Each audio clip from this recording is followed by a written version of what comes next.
할렐루야. 우리 서로 인사 나누겠습니다. 하나님 은혜가 함께 하시 바랍니다. 반갑습니다.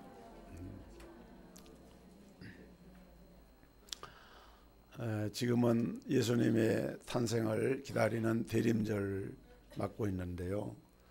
아마 이맘때쯤인 것 같습니다. 수년 전에 미국의 이 보스턴에서 가까운 자그마한 시에서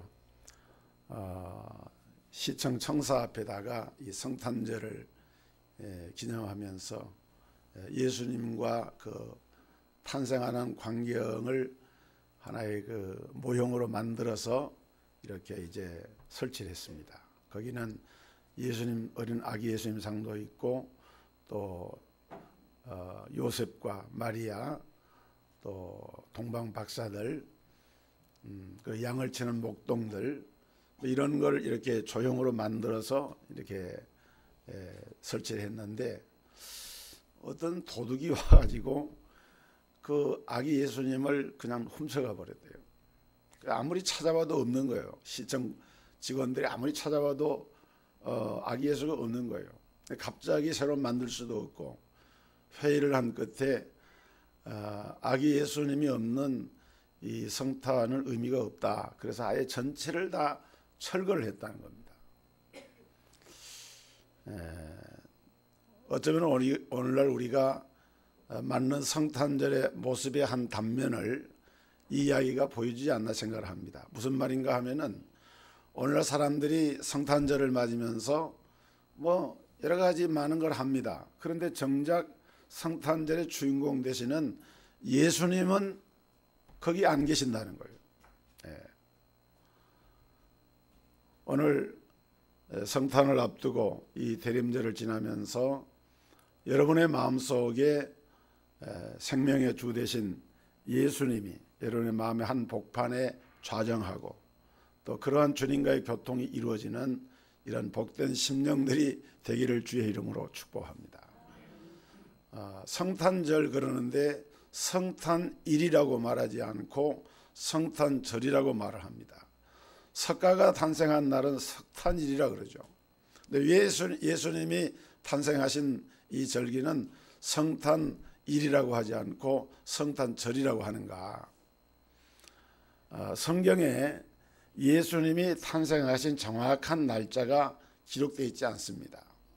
성경학자들이 종합적으로 이제 교회 역사를 보면은 이렇게 살펴보고 연구한 결과로, 아마도 동지를 지나고 해가 가장 짧아지는 그 시점을 기준으로 해서 오늘날 이 성탄절이 정해졌다 그래요. 그래서 우리가 성탄일이라고 말하지 않고 성탄절로 지키는 이유가 바로 거기 있는 것입니다. 어떤 사람들은 뭐 성탄절이 로마의 이교신을 숭배하는 이교 신앙에서 왔다, 그러니까 성탄절 같은 걸 지킬 필요가 없다, 이렇게 말하는 사람이 있는데 그건 잘못된 말입니다. 그 정확한 날짜가 어느 날이냐 하는 것이 중요한 것이 아니고, 하나님의 아들이 이 땅에 오셨다는 그 팩트, 그 사실 자체가 중요한 거예요. 오늘 우리가 성탄절을 앞두고 특별히 우리가 예수님에 대한 이제 성경의 많은 기록 가운데서 예수님의 그 이름에 대해서 우리가 좀 살펴볼 필요가 있습니다. 무슨 말인가 하면은, 우리가 보통 이제 예수님이라고 말하는데 그 예수라고 하는 이름의 뜻이 뭐냐? 오늘 본문에 보면은 1장 21절에 가브리엘 천사가 요셉에게 현몽을 했습니다. 현몽했다고 하는 말은 요셉의 꿈에 나타난 거예요. 원래 요셉은 의로운 사람인지라 자기와 정혼한 그 마리아가 잉태된 것을 보고 이를 가만히 생각하면서 끊고자 생각을 했다는 거예요. 그런데 천사가 현몽을 하기를, 다윗의 자손 요셉아, 내 아내 마리아 데려오기를 두려워하지 말라. 저에게 잉태된 자는 성령으로 잉태되었다. 그때 요셉은 그 말을 듣고 순종을 하게 됩니다. 그러면서 아들을 낳으리니 이름을 예수라 하라. 이는 그가 자기 백성을 저희 죄에서 구원할 자이심이라 하니라 그랬어요. 원래 예수라고 하는 헬라어로 예수스라고 이렇게 부르는데 그 예수스라고 하는 말은 구원한다 이런 뜻을 가지고 있어요. 그러니까 예수님은 그 이름에서부터 구원자로 이 세상에 오신 거예요. 또 한 가지 예수님의 이름을 그리스도라고 말합니다. 주는 그리스도시요 살아계신 하나님의 아들이시니이다. 우리가 이게 고백하지 않습니까? 그리스도라고 하는 말도 예수님의 이름입니다. 그것은 헬라 말로 크리스토스라고 하는 말이고 히브리 말로는 메시아라고 하는 말인데 이 말의 뜻은 기름 부음을 받은 자예요. 구약시대의 이스라엘에서는 왕과 제사장과 선지자를 임직하여 세울 때 반드시 거기에 백향목 그 이제 기름을 이 감람류 기름을 향이라는 기름을 머리 위에 이렇게 쏟아서 기름을 바르게 됩니다. 그것이 바로 성별하는 의식이었어요. 그러니까 예수가 그리스도라고 하는 말은 예수님은 이 땅에 오시는 참된 선지자요, 하늘나라 가는 길을 가르쳐주는 참된 선지자요, 또 우리의 모든 흑암 권세를 이기시고 이 세상의 모든 왕권을 다스리시는 만왕의 왕이 되시는 왕이시요, 또 예수님은 우리의 모든 죄를 한 몸에 지시고 십자가의 피를 흘리시고 우리의 죄를 대속하신 대제사장이다라고 하는 것을 고백하는 의미가 이 그리스도라고 하는 이름 속에 담겨져 있는 것입니다. 그런가 하면은 구약성경 이사야서 9장 6절에 보면은 예수님을 가리켜서 기묘자라 모사라 전능하신 하나님이라 평강의 왕이라 이렇게 말을 했습니다. 이사야 9장 6절에 이는 한 아기가 우리에게 낳고 한 아들을 우리에게 주신 바 되었는데 그의 어깨에는 정사를 메었고 그의 이름은 기묘자라 모사라 전능하신 하나님이라 영존하시는 아버지라 평강의 왕이라 할 것입니다. 예수님의 이름은 이렇게 다양한 이름을 가지고 계셔요. 기묘자라 영어 성경에 번역할 때는 원더풀이라고 그랬어요. 원더풀이라고 하는 말은 우리가 그냥 이렇게 좀 기분 좋은 이런 일을 만날 때 서양 사람들이 원더풀 이러지 않습니까? 그 원래 뜻이 이건 정말 이상한 일이다, 놀라운 일이다, 이게 우리가 경험해보지 못한 일이다, 그럴 때 쓰는 말이 원더풀이에요. 그러니까 기묘자라고 번역을 한 거예요. 또 모사라고 하는 말은 우리말 가운데 저 사람 모사꾼이야 그러면 일을 꾸미고 만드는 사람을 좀 비하해서 쓰는 용어지만은 원래 이 모사라고 하는 말은 영어 성경에는 카운셀러라고 하는 말입니다. 상담자라고 하는 말이에요. 우리가 인생을 살아갈 때 많은 문제들을 경험하게 되는데 그때마다 하나님은 예수님은 우리의 상담자가 되셔서 우리에게 오셔서 우리의 문제를 해결해 주시는 카운셀러가 되신다는 거예요. 또 예수님을 가리켜서 평강의 왕이라, Prince of Peace, 평강의 왕이라, 또 영존하시는 아버지라, Everlasting Father, 영원하신 하나님 아버지, 그리고 그분은 평강의 왕으로 이 땅에 오신 분이라고 이렇게 고백을 하고 있는 것입니다. 그 다음에 오늘 이 본문에 보니까 예수님의 또 한 개 이름이 있는데 그것이 뭔가 하면은 임마누엘입니다. 임마누엘. 이 임마누엘이라고 하는 이름의 그 뜻은 뭔가 하면은 하나님이 우리와 함께 하신다. 한번 따라 합시다. 하나님이 우리와 함께 하신다. 이 임마누엘이라고 하는 이름이야말로 또 다른 면에서 예수님을 잘 나타내고 있는 이름이에요. 여러분, 우리 인간은 범죄함으로 말미암아 하나님과의 관계가 단절이 되고 하나님을 등지고 하나님을 외면하고 살아가는 그런 존재가 되었어요. 죄를 가지고 있는 상태에서는 결코 하나님과의 관계를 회복할 수가 없습니다. 그런데 예수님은 이러한 죄 문제를 해결하시는 구원자로 예수스로 오셨어요.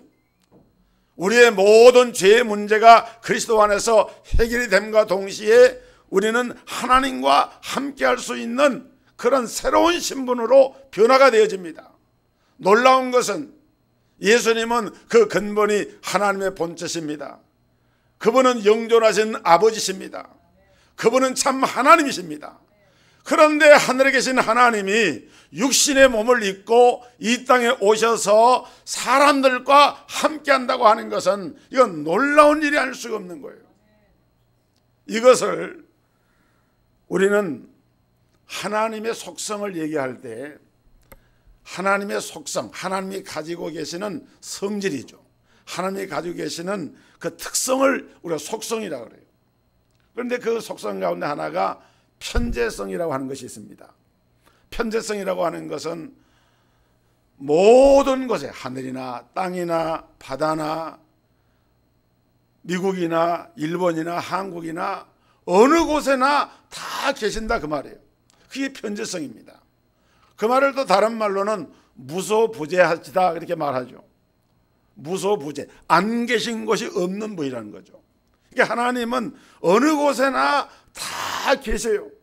어느 곳에나 다 하나님은 그곳에 하나님은 존재하고 계십니다. 우리 인간은 육체라고 하는 제한된 이런 구조를 가지고 있기 때문에 육체라고 하는 것은 어떻습니까? 시간과 공간의 제한을 받죠. 공간적으로는 내가 여기 있으면은 나는 다른 곳에 있을 수가 없는 거잖아요.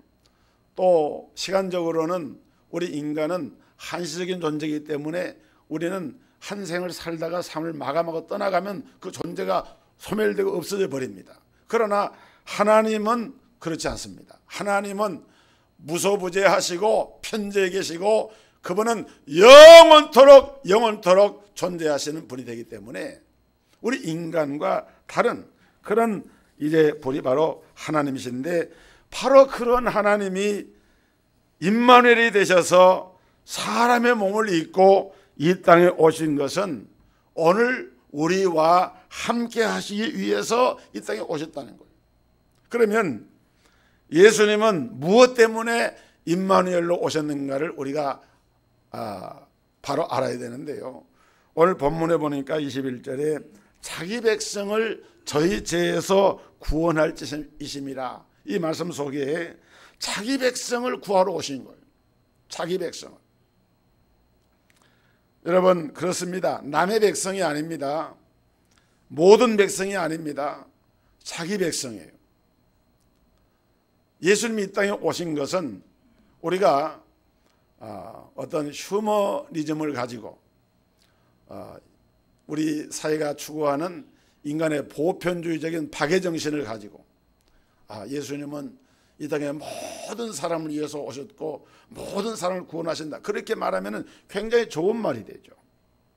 그러나 우리가 성경에 이 말씀에 들어놓고 보면은 실제적으로는 예수님이 모든 사람을 초청을 하시지만은 실제적으로 그 가운데서 하나님의 자녀로 그 백성으로 택함을 받고 구원을 받는 사람들은 하나님의 택한 백성들입니다.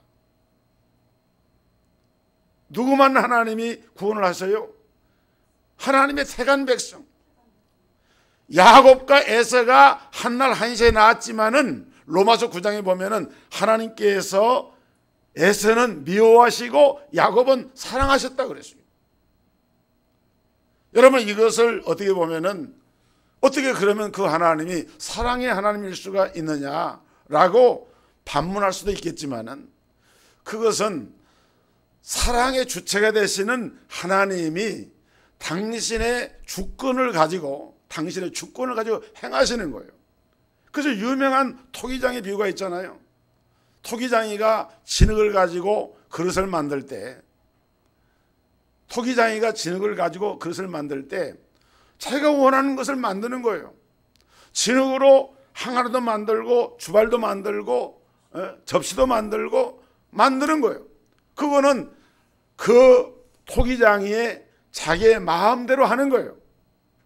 마찬가지로 오늘 하나님께서는 당신의 절대적인 주권을 가지고 우리 인생을 창조하시고 그 가운데 하나님의 구원할 백성을 선택을 하십니다. 그리고 예수님이 이 땅에 오시는데, 예수님이 오실 때 목적은 구원하기 위해서 오시는데, 누구를 구원하기 위해서? 자기 백성을 구원하기 위해서 오신다는 거예요. 할렐루야. 믿으시기를 주의 이름으로 축원합니다. 모든 백성이 아닙니다. 자기 백성을 구원하기 위해서 오셨다. 그 다음에 또 한 가지 사실은 우리를 죄에서 구원하러 오신다는 거예요. 죄악으로부터. 요한일서 4장 10절에 보니까 문제는 우리가 하나님의 구원을 받고 하나님과 교통하고 교제하고 하나님과의 모든 친교를 누리는 것을 방해하는 원인이 뭐냐? 그것은 바로 우리 인간의 죄입니다.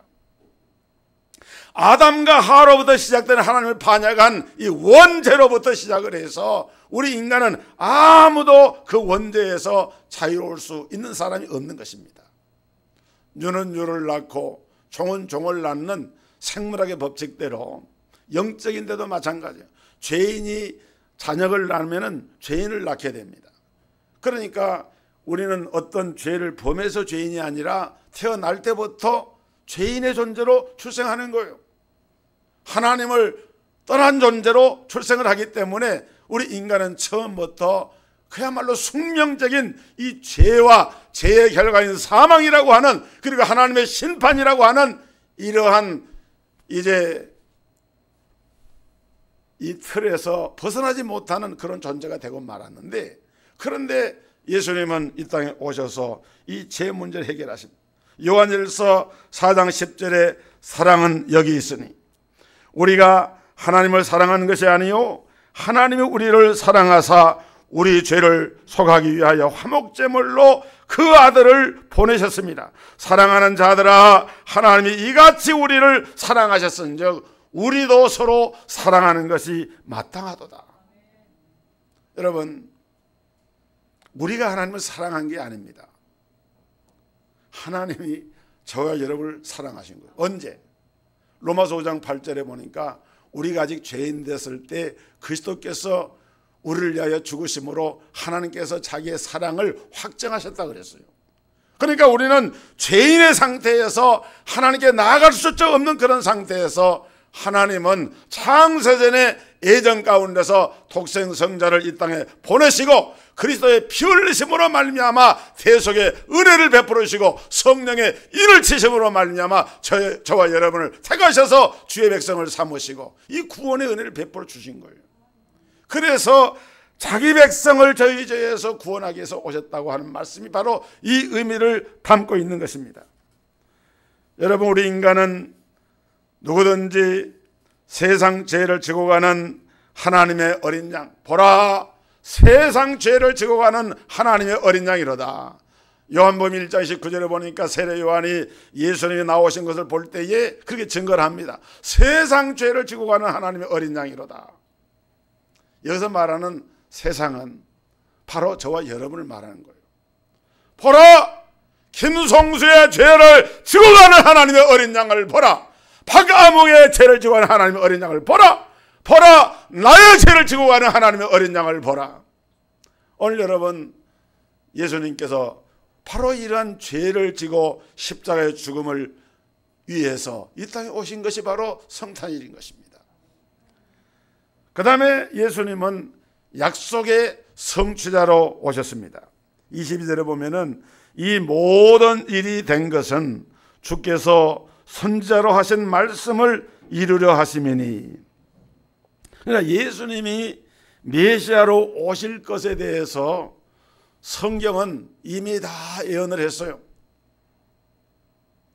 미가라고 하는 선지자는 베들레헴 에브라다야 너는 유다 고을중에 지극히 작지 아니하도다. 내게서 한 다스리는 자가 내게로 나올 것이라. 그래서 예수님이 탄생할 장소가 유대 땅 베들레헴이다 하는 것이 예언이 됐습니다. 이사야 7장 14절에 보면은 보라 처녀가 잉태하여 아들을 낳을 것이요 그 이름을 임마누엘이라 하리라. 여러분, 예수님이 탄생하셨는데 모든 사람들은 부정모혈로 육신의 부모님의 살과 피를 받아서 출생을 하지만은, 그러나 하나님의 독생자인 예수 그리스도는 이 땅에 오시는데 그런 인간의 자연적인 생법을 따라서 오시는 것이 아니라 초자연적인 방법으로 동정녀, 버진, 처녀의 몸을 통해서 이 땅에 오신다. 이렇게 성경에 이미 예언이 된 거예요. 그래서 예수님은 성경의 예언대로 이 땅에 오신 겁니다. 성경의 예언대로 처녀의 몸에 잉태되고 성경의 예언대로 베들레헴에서 태어나시고 또 그 이름을 임마누엘이라, 이름조차도 임마누엘 하리라고 이미 예언이 되었고 자기 백성을 위해서 이제 찔림을 당하시고 피를 흘릴 것도 이미 예언이 된 그대로 예수님이 이 땅에 오신 거예요. 할렐루야. 믿으시기를 주의 이름으로 축원합니다. 오늘 예수님이 십자가상에서 맨 마지막으로 남긴 말이 뭡니까? 다 이루었다 그랬어요. 내가 다 이루었다. 요한복음 19장 30절에 보면은 내가 다 이루었다. 그 말이 무슨 말입니까? 이 말은 물론 구원을 다 이루었다는 말도 되지만은 또 한편으로는 성경에 자기에 대해서 예언한 그 모든 말이 다 이루어졌다 하는 말씀인 거예요. 놀라운 일입니다. 임마누엘 대신 일을 한 주님께서 언제 우리와 그러면 함께 하시느냐? 처음 이 땅에 오실 때부터 우리 주님은 그 백성과 함께 해주셨습니다. 그러므로 주께서 친히 징조를 너에게 주실 것이라. 보라, 처녀가 잉태하여 아들을 낳을 것이요 그의 이름을 임마누엘이라 하리라. 그런데 마태복음 1장 3절에 보면은 그 말씀이 그대로 성취가 되었는데, 그러니까 우리 주님은 이미 태어나실 때부터 임마누엘로 오셨잖아요. 그러니까 이 땅에 처음 초림하셨을 때 이미 주님은 임마누엘이 되셔서 그 백성과 함께하고 계시는 거예요. 또 우리 주님은 세상 끝날까지 함께 하신다 그랬어요. 예수님께서 부활하시고 승천하시기 직전에 마태복음 28장 20절에 보면은 내가 너에게 분부한 모든 것을 가르쳐 지키게 하라. 볼자다 내가 세상 끝날까지 너희와 항상 함께 있으리라. 내가 세상 끝날까지 너희와 항상 함께 있으리라. 이것이 바로 주님은 이 땅에 처음 오실 때부터도 임마누엘이었지만은, 여러분 지금 예수님은 부활 승천하셔서 이 땅에 계시지 않죠.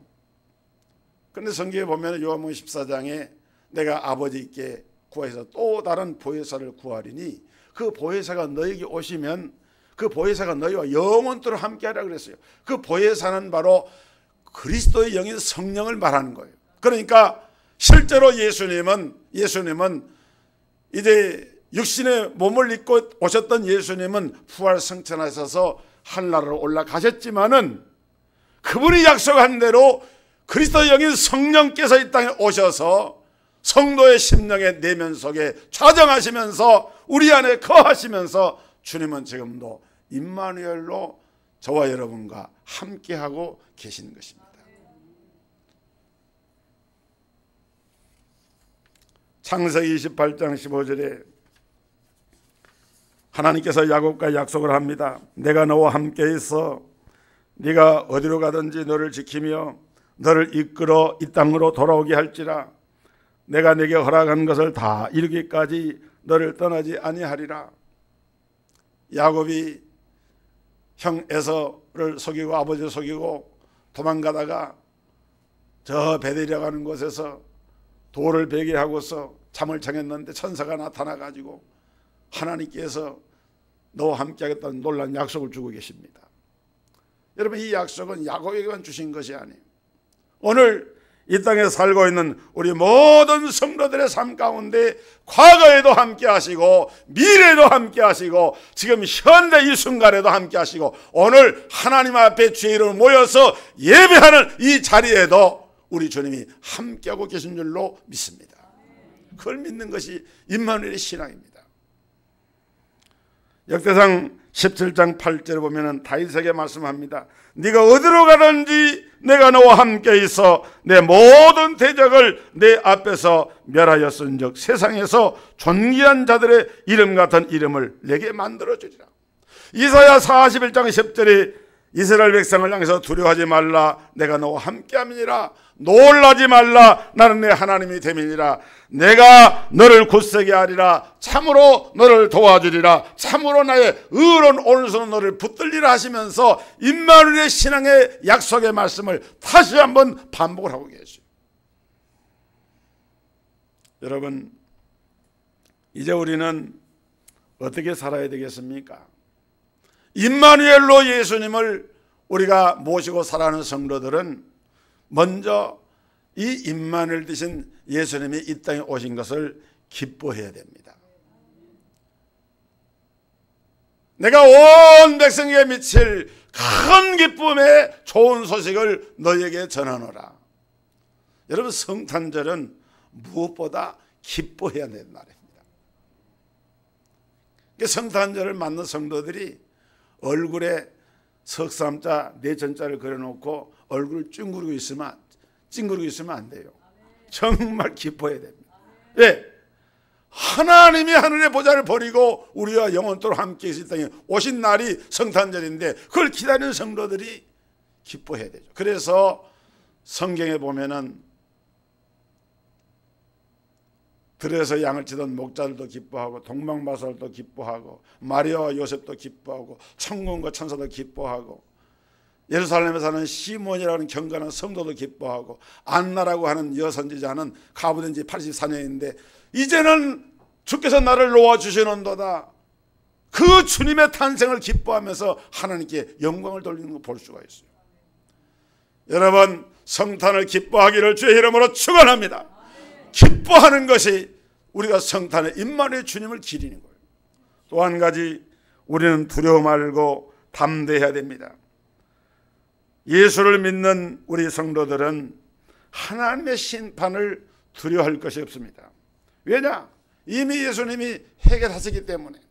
마태복음 10장 31절, 너희에게는 머리털 하나까지 다 세신 바 되었나니 두려워하지 말라. 너희는 많은 참새보다 귀하니라.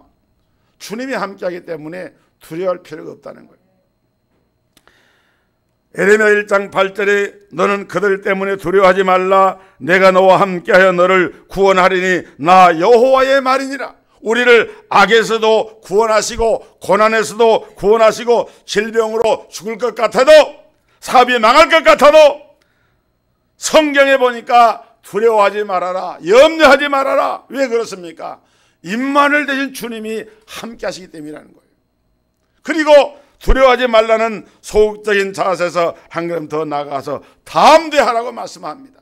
담대하라, 내가 세상을 이겼나. 이것을 너에게 이루는 것은 너희로 내 안에서 평안을 누리게 하려 함이라. 세상에서는 너희가 환난을 당하나 담대하라, 내가 세상을 이겼노라. 우리가 세상에서 환난을 당할 수가 있어요. 고난을 당할 수가 있어요. 어려움에 처할 때도 있습니다. 그러나 임마누엘 신앙을 가진 성도들은 두려워하지 않고 오히려 담대해집니다. 왜?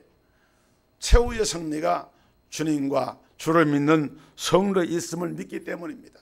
사도 바울은 고린도 후서 6장 9절자에 무명한 자 같으나 유명한 자요, 죽은 자 같으나 보라 우리가 살아있고 징계를 받은 자 같으나 죽임을 당하지 아니하고 근심하는 자 같으나 항상 기뻐하고 가난한 자 같으나 많은 사람을 부유하게 하고 아무것도 없는 자 같으나 보라 우리가 모든 것을 가진 자로다. 할렐루야. 여러분, 이런 믿음을 갖게 되기를 주의 이름으로 축원합니다. 그 다음에 마지막으로 이런 임마누엘 신앙을 가지게 된 성도들은 이제는 이 복음을 널리 증거하고 전파해야 됩니다. 사도행전 23장 11절에 그날 밤 주께서 바울 곁에 서서 이르시되 담대하라, 네가 예루살렘에서 나의 일을 증언하는 것 같이 로마에서도 증거하여야 하리라 하시니라. 여러분, 바울은 평생 복음을 전하는 복음 전도자로 살았는데 그 복음 전도자로 살 수 있는 힘의 원동력이 어디에 있었느냐? 주께서 내 곁에 함께 계시기 때문이다. 그걸 고백을 했어요. 그러니까 주님이 함께 계시기 때문에 담대했던 것이죠. 여러분, 우리나라의 최초의 선교사로 이국한 아펜셀러 선교사님이 있습니다. 이 아펜셀러는 미국의 펜실베니아주의 서도톤이라고 하는 곳에서 1858년에 태어나가지고 어렸을 적부터 신앙 교육을 받고 자란 아주 그 신실한 이런 그 신앙 가정이었어요. 1878년에 프랭클린 마샬 대학을 졸업하고 뚜르 신학교에서 공부한 다음에 인도 선교의 비전을 가지고 있다가 1885년 2월 1일 날 스크랜턴과 언더우드와 더불어서 부산으로 출발해 가지고 그해 4월 2일에 부산에 도착하고 4월 5일 날 부활주일에 인천 제물포 항구를 통해서 이 조선 땅에 처음으로 들어오게 됩니다. 그리고 1884년 그러니까 입국하기 그 전에 12월 달 아펜셀러는 도지 양과 결혼합니다. 그리고 두류신학교를 1885년 1월 달에 졸업을 하고 그 해에 이제 조선의 선교사로 들어오게 된 것이죠. 부활절 아침에 제물포에 도착한 아펜셀러는 도착하는 날 이렇게 기도했습니다. 주여, 우리는 부활의 아침에 이 땅에 도착하였습니다. 사망의 권세를 이긴 주께서 이 백성을 얽어맨 결박을 끊으사 하나님의 자녀로 자유와 빛을 주시옵소서. 그리고 아펜셀러는 성경을 번역하고 감리교 인쇄 출판소를 확장을 해서 각종 선교 잡지를 발행합니다. 그 다음에 1885년 8월 3일 날 오늘날 배제학당, 배제고등학교, 배제대학의 그 모체가 됐던 배제학당을 설립해서 교육을 통한 선교에 힘쓰게 되고 1895년도에는 최초의 감리교회인 정동교회를 설립을 합니다. 이 정동교회에서 서재필, 이승만, 윤치호, 주식영, 이상재, 남궁옥 같은 후일의 우리 민족의 여러 방면의 지도자들이 거기에서 이제 모임을 갖게 되고 만민 공동회를 개최하게 되고 이렇게 활동을 하다가 수구파의 모략으로 그 당시 이승만, 이상재 등이 감옥에 갇히게 되는데 그 감옥에서 복음을 받아들이게 돼요. 그래서 이 아펜셀러는 그 후에 서울, 평양, 인천, 수원, 공주, 대구, 전주 등지로 여행을 하면서 열심히 전도를 합니다. 약 5년 동안 전도 활동하는데 체중이 한 10kg가 빠졌다고 그래요. 그리고 1902년 그의 나이 40세 되던 해 6월 11일 밤 10시경에 아펜셀러는 그의 조수 겸 비서인 조한교와 서울에 있던 장로교 학생으로서 집으로 돌아가던 한 여학생 등과 함께 목포로 가는 오사카 선박회사 소유의 마루호라고 하는 그 여객선의 승선에서 항해를 하다가 이 군산 앞바다에 좀 이렇게 가다가 이런 상선하고 이게 배가 부딪혀 가지고 배가 침몰을 하게 되는데 그래서 배가 침몰하기 시작하니까 사람들이 배를 버리고 탈출하기 시작합니다. 그래서 이 아펜셀러도 이제 그 배를 탈출해서 있다가 보니까 한 소녀아이가 조선 소녀아이가 구명정이 없어요. 그러니까 이 구명정을 벗어서 그 소녀아이에게 주고 그리고 이제 헤엄을 치면서 자기가 그 몸을 이기려고 하다가 큰 파도가 몰려오니까 그만 그 조난당한 장소에서 이렇게 멀어지게 됩니다. 결국은 거기에서 이제 죽음을 맞게 됩니다. 그때 그 아펜셀러 선교사님이 목포로 가는 이유가 뭐냐면은 성서 번역협회에서 번역인들이 모여서 회의를 하기 위해서 가다가 그런 일을 당한 거예요. 아펜셀러 장례식은 1902년 6월 29일 주일에 치러졌는데 그 애국 활동을 기리기 위해서 애국가가 불려지고 태극기가 개양되고 결국 그 아펜셀러의 시신을 이렇게 찾지를 못한 상태에서 장례식을 치르게 됩니다. 그런데 놀라운 것은 그 아벤살러 같은 복음의 선교 열정을 가진 이런 선교사님의 그 후예들이 일어납니다.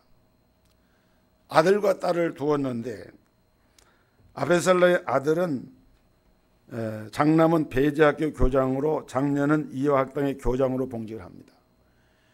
그 에슬리라고 하는 딸이 이화대학에 학장을 지내다가 나중에 한국인 최초의 총장이 됐던 김한란 박사에게 학장직을 물려주고 1950년대 강단에서 말씀을 전하다가 그 에슬리라는 딸이 죽고 그 묘지가 양화진에 있는 외국인 묘지에 거기에 묻혀집니다. 그리고 그 아들이 도찌라고 하는 아들이 있는데 아들은 배제학당의 교장으로 일을 하면서 처음에는 방황을 많이 했대요. 왜냐하면 아버지가 복음 선교사로서 이런 사역을 하다가 비참하게 인간적으로 볼 때는 그렇게 죽음을 당하고 시신마저 찾지를 못하니까 너무 하나님 원망스러운 거죠. 그런데 이 도찌는 그 후에 이제 그걸 깨닫게 됩니다. 그리고 이 도찌 선교사가 중심이 돼가지고 양화진에 그 외국인 선교사 묘지를 만들 때 그 이유가 어디 있는가 하면은 자기 아버지는 선교하다가 복음 전하다가 이국 땅에서 순교하고 시신조차도 얻지를 못해서 양화진에 가면 가묘가 만들어져 있어요. 그나마 그렇게 해서 그렇게 하고 이 도지는 자기도 이 양화진 묘지에서 자기 시신을 미국에 묻지 말고 조선 땅에 묻어달라고. 그러면서 그는 조선에 이제 그 아벤살러 선교사님과 선교사님 가족 전체가 조선 땅에 묻히는 그런 가정이 된 겁니다. 여러분 오늘날 우리 한국 교회는 크게 보면은 장로교회와 감리교회가 가장 큰 교세를 이루고 있는데 이런 피 흘린 복음 증거의 증인의 역사, 그것은 바로 임마누엘의 신앙에 기초한 신앙이었습니다. 그것을 가지고 복음을 전하고 헌신하다가 오늘날 한국 교회가 1,200만의 크리스찬들이 이렇게 이루어지게 된 것은 이런 복음 증인의 이런 피 흘린 순교의 숨은 역사들이 있기 때문에 이 일이 이루어지게 된 거예요. 오늘 성탄 대림절에 이런 주님의 은혜가 임마누엘의 신앙이 우리 성도들에게 임하기를 주의 이름으로 축복합니다. 기도하겠습니다. 하나님의 독생자 예수 그리스도께서 이 땅에 오셨을 때 이 세상은 어둠의 세상이었습니다. 우리 조선도 어둠의 조선이었습니다. 그러나 복음의 빛이 전해지고 임마누엘 되신 예수 그리스도가 증거됨으로 말미암아 사람들 속에 생명의 빛이 증거되고 구원의 은혜가 임하고 하나님의 놀라운 하나님의 나라가 이루어지는 역사가 이루어졌습니다. 주여, 기도하고 원하옵는 것은 임마누엘 되신 예수를 높이 찬양하고 그 중심에 모시고 이 예수를 증거함으로 하나님의 나라가 이 땅에 편만하게 증거되고 전파되는 일에 놀랍게 들어쓰임받는 여기는 성도들과 우리 동석교회와 우리 한국교회가 되게 하여 주옵소서. 예수 그리스도 이름으로 기도하옵나이다. 아멘.